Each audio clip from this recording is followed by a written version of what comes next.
Madame la ministre, la parole est à monsieur Alain Chrétien. Merci, Monsieur le Président. Ma question s'adresse à Monsieur Le Foll, ministre de l'Agriculture. J'y associe Laure de la Raudière, député d'Eure-et-Loir. Monsieur le ministre, vous avez ce matin présenté votre plan d'urgence pour l'agriculture française. Ces mesures vont peut-être constituer un ballon d'oxygène pour la profession, mais ne résolvent en rien les difficultés structurelles auxquelles les exploitants sont confrontés.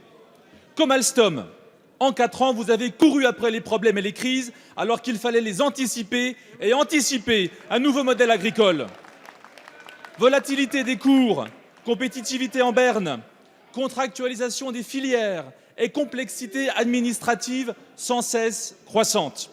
Par exemple, Monsieur le ministre, l'arrêté que vous vous apprêtez à prendre sur l'extension des zones non traitées qui fera perdre près de 4 millions d'hectares cultivables à notre pays. C'est inadmissible.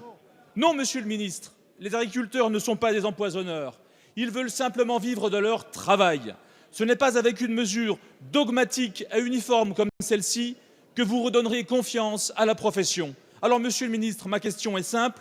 Comptez-vous revenir sur cet arrêté funeste pour la profession agricole? Merci. Merci. La parole est à monsieur Stéphane Le Foll, ministre de l'Agriculture, de l'Agroalimentaire et de la Forêt. Monsieur le Président, Monsieur le député, vous me parlez d'abord d'un arrêté. Je voudrais rappeler que cet arrêté a été remis en cause à cause d'une demande faite par une association de la FNSEA et que la discussion est en cours et qu'il n'y a pas d'arrêté qui a été décidé aujourd'hui.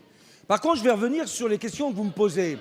Parce que franchement, en termes de bilan, faudrait-il être capable de mettre quelque chose sur la table? Vous me parlez de problèmes structurels. Je vais prendre la question du lait. Qui a supprimé les quotas laitiers sans se préoccuper de ce qui allait se passer après? Qui a été le ministre qui a obtenu la maîtrise volontaire de la production laitière depuis la fin des quotas laitiers? C'est ce gouvernement. Deuxièmement, je ne sais pas qui vous soutenez dans cette primaire à droite. J'ai cru comprendre. Mais je voudrais vous dire, monsieur le député, ménagez vos cordes vocales, vous allez en avoir besoin.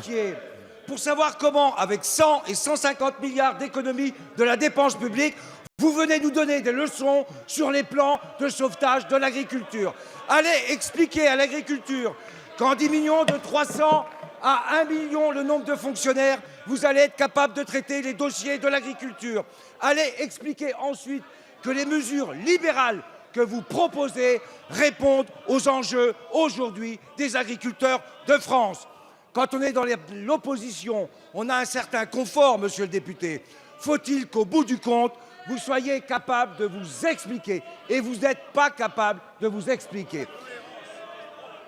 À partir de là, monsieur le député, le plan qui a été présenté a été commenté et par la profession agricole elle-même. Et en dehors des rangs de l'opposition qui se croient autorisés à parler en son nom, la profession agricole a considéré que ce plan répondait aux grands enjeux de l'agriculture française aujourd'hui.